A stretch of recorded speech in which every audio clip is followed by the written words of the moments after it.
Sindinakupempheni Koma inu Chauta mwandininkha zosowa zanga. Mzina la Atate ndi la Mwana ndi la Mzimu Woyera. Amen. Chaulere cha Ambuye athu Yesu Khristu, chifundo cha Mulungu Atate komanso chiyanjano cha Mzimu Woyera zikhale nanu abale. Takumana pano pa Word Made Flesh pamene timasinkhasinkha mwa Mulungu kuti atithandize kuyenda naye limodzi mmoyo wathu uno. Lero tikufuna kusinkhasinkha mawu ochokera pa Exodus chapter 3 ndi verse 1 mpaka ndi verse 8. Ndipo tikunena kuti sindinakupempheni koma inu Chauta mwandininkha zosowa zanga. Mose ankaweta ziweto za mpongozi wake Yetero, wansembe uja wa ku Midiyani. Siku lina adatenga ziwetozo naenda nazo chakuzambwe kwa chipululu mpaka ukafika ku phiri la Mulungu zina lake Horebu. Mngelo wa Chauta adamuonekera ngati malawi a moto umene unkayaka mchisamba. Mose atapenya anaona kuti chisamba chili moto lawilawi koma osapsa. Sono mumtima mwake adati, ndipita pafupi kuti ndikaonesese zozizwitsa ndi kuzipenyazi. Chifukwa chiyani chisambacho sichili kupsa? Chauta ataona kuti Mose akuyandikira, anamuyitana mchisambamo kuti, Mose, Mose. Mose adayankha kuti, Mulungu adati, usayandikire pafupi, vula nsapato zakozo chifukwa malo wayimapowo ngoyera. Adapitirira kunena kuti, ine ndine Mulungu wa makolo ako, Mulungu wa Abrahamu, Mulungu wa Isaki, Mulungu wa Yakobe. Pompo Mose adaziphimba kumaso chifukwa adaopa kupenya Mulungu. Kenaka Chauta adati, ndaona mmene anthu anga akuzunzikira ku Igupto, ndamva kulira kwawo kofuna chithandizo chifukwa cha anthu amene akuwapsinja.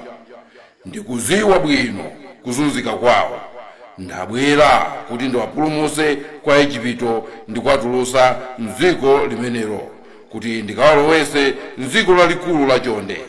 Dziko limenelo ndi la mwana alirenji amene akukhala m'dziko limenelo ndi Akanani, Ahiti, Aamori, Aperezi, Ahivi ndi Ayebusi. Mawu a Ambuye. Tithokoze Mulungu. Kodi inuyo n'chifukwa chani mumapemphera? Nthawi zambiri anthu akamapemphera amapemphera kuti Mulungu awapase zimene akusowa. Inuyo ndikukhulupirira kuti mukamapemphera nthawi zambiri mumapemphera kuti Mulungu akupaseni zimene mukusowa.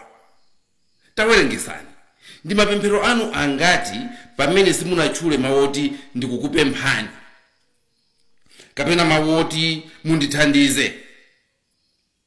Timaterotu, Ambuye zikomo kwambiri chifukwa cha siku la lero. Linali siku labwino, ndikukupemphani mundisunge bwino usiku uno. Tumizani njero mlonda wanga andiyang'anire ndi kunditeteza kwa zoyipa zonse. Ndiyeno funso limene ndifuna kuti mundiyankhe ndi lakuti, kodi inuyo mukuganiza kuti mukati musapemphe Mulungu sangakusungeni bwino usikuwo? Kodi Mulungu akadakuphani chifukwa chonena kuti simunapemphere usiku umenewo?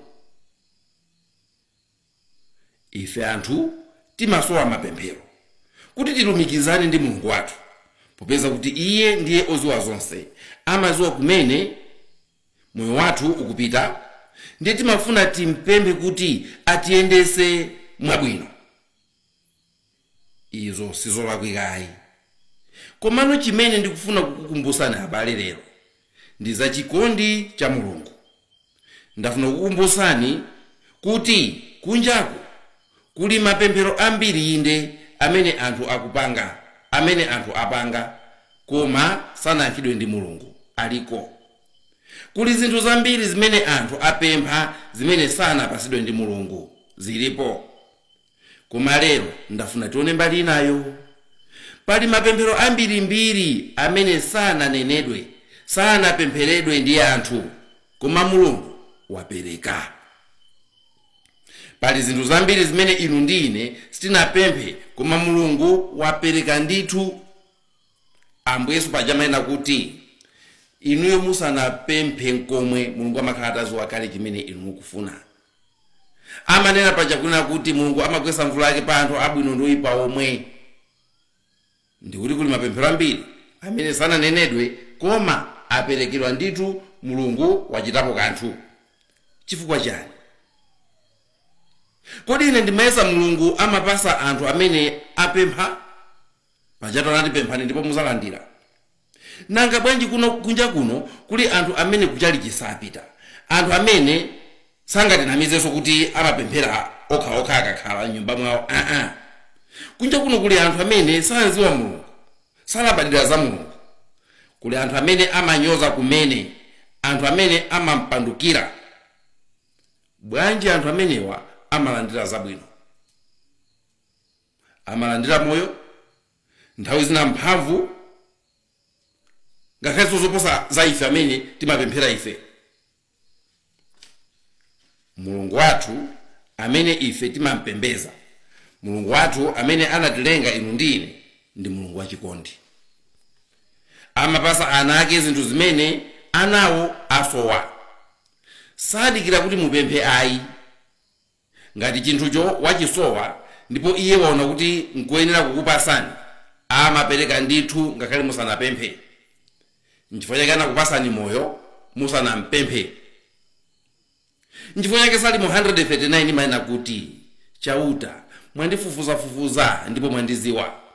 Inu mmadziwa pamene ndikhala pansi, pamenenso ndizuka. Mmazindikira maganizo anga muli kutali. Mmandipenyesesa ndikamayenda ndipo ndikamagona. Mmadziwa njira zanga zonse. Ngakhale mawu anga asanafike pakamwa panga, inu Chauta mmadziwa wonse.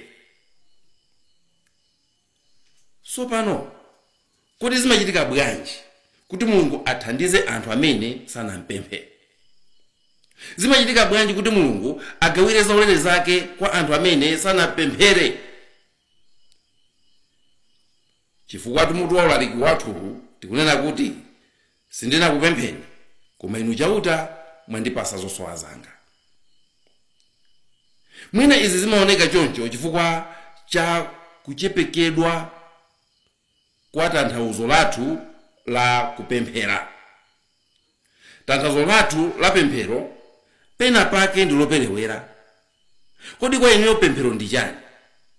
Kodi pemphero ndi mawu amene umanena kwa Mulungu aja? Kodi kupemphera ndi kulankhula kokha basi? Kodi Mulungu amamva mawu okha basi? Aya abale. Popemphera chimene timapanga ife nchakuti timafuna kuti uthenga ukampeze Mulungu. Mulungu aziwe zimene zikuchitika, aziwe zimene tikufuna. Choncho pemphero si mawu ayi, pemphero ndi uthenga ufikira kwa Mulungu. Uthenga ukangompeza Mulungu, limenelo ndi pemphero. N'chifukwa chake sikuti nthawi zonse musowa kuyankhula kuti uthenga ukampeze Mulungu ayi. Sikuti musowa kupanga appointment, Ambuye ndikuoneni ndili ndi zoti tikambirane. Uthenga umatha kufika ngakhale popanda wina wake kukaufikisa. Kodi inu simunamvepo munthu mwana mwina amachita zofuntha kwina kwake, kupita ku nyumba mayi nkukamfunsa umachita chani? Iye nkumadabwa, wakuuza ni ndani? Palibe munthu amene anapita kukawuza, koma uthengawo wapeza. Mwina angomva anthu akukamba na adusa nzotheka, koma chimene kunena ife uthengawo wafika. Mawu amene tawerengaja, ana a Israeli amazunzika ku Igupto, amanyamulisidwa njerwa, koma palibe m'Baibulomo pamene akunena kuti Aisraeli anasonkhana ku Igupto nkugwada pansi nkumapemphera kwa Mulungu. Ayi. Palibe kuti anasonkhana nchali chipena pake. Koma lero Mulungu akuti akumuuza Mose, uthenga wandipeza. Wampeza bwanji? Ndaona mmene anthu anga akuzunzikira ku Igupto, ndamva kulira kwawo kufuna chithandizo chifukwa cha anthu amene akuwaphinja ndi kuziwa bwino kuzunzika kwawo. Mulungu waona yekha, sanasowe kuuzidwa. Wamva mfuwu wolira, wamva yekha. Palibe anakangwadira nkumamulirira. Waziwa yekha zomwe zikuchitikira ana ake, ndipo lero akuti chani? Ndabwera kuzawapulumutsa. Sanampemphe koma iye wamva kulira kwa mtima wawo. Sananene koma ine ndekha ndaona, akutero tu Mulungu. Sadatume uthenga koma ine ndekha ndaziwa. Ndiye Mulungu yoto abale. Ambuyeso anena kuti palibe chimene chingakuchitikireni inuyo Mulungu osaziwa, ngakhale sisi lanu limene likatutoka limozi Mulungu amaziwa. Kaya muli kusaluni mukupanga kerekiti, akamakuphika ni sisi lija, kasisi nakatotoka, Mulungu amaziwa, sisi lagwa amaziwa. Choncho zinthu zimene zikukuchitikirani inu zimatumiza zokha uthenga kwa Mulungu. Iniyo mavuto amene muli nawo amatumiza uthenga kwa Mulungu. Mwanatu uku tamfinya sizili bwino, Mulungu kubwera ndi kuzakuombolani. Inunso kumadabwa wamuuza ndani? Akakhala ena ndi amati wangokhala mwayi basi, si Mulungu nanga ine Mulungu ndinampempha ngati. Ayi. Inu mutakhala kuti simunampemphe koma uthenga woti mwavutika wampeza. Ingothokozani, ingosangalalani. Sindinakupemphani Ambuye koma inu Chauta mwandipasa zosowa zanga. Pemphero lanu lothokoza zikati menelo, Ambuye sindinakupempheni koma inu Chauta mwandipasa zosowa zanga. Kuli zosowa zina zimene ife mwina sitimaziona kuti tikuzisowa. Taonani Solomon anawuzidwa kuti apemphe zomwe akufuna, iye anapempha nzeru zokha. Koma Mulungu anati chani? Mukatenga 1 Mafumu 3 ndi 5, 6, 9 pakana 14, akuti kuonjezera pamenepo ndikupasanso zimene sudapemphe, chuma ndi ulemu.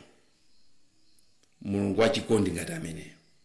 Sindinakupempheni koma inu Chauta mwandipasa zosowa zanga. Inu mutakumuuza munthu kuti ndisakuone kupemphera, ndikumuyikira alonda kuti usamuonedi munthu yakupemphera. Mwina kuikanso zimashini zoti uziona zimene zikuyenda m'maganizo mwake kuti muonesese kuti sakupempheradi. Inu ndikumamuzunza, kaya ndi mwana wamasiye. Muzadabwa kuti Mulungu akubwera ndi kumpulumutsa munthu uja. Muzadabwa kuti Mulungu akubwera nkumpasa zimene iye akusowa ngakhale asanapemphe. Inu kumadabwa kuti Mulunguyu wamuuza ndani? Mazunzo amene mukumpasa munthuyo, mazunzo omweyo amakatumiza uthenga kwa Mulungu. Mulungu amapasa zosowa zathu ngakhale tisanampemphe. Kuti ine ndizifika pano, kuli zambiri zimene Mulungu anandipasa, zimene ndine ndemwe sindimaziwa kuti ndikuzisowa, sindinapemphe koma iye anandipasa.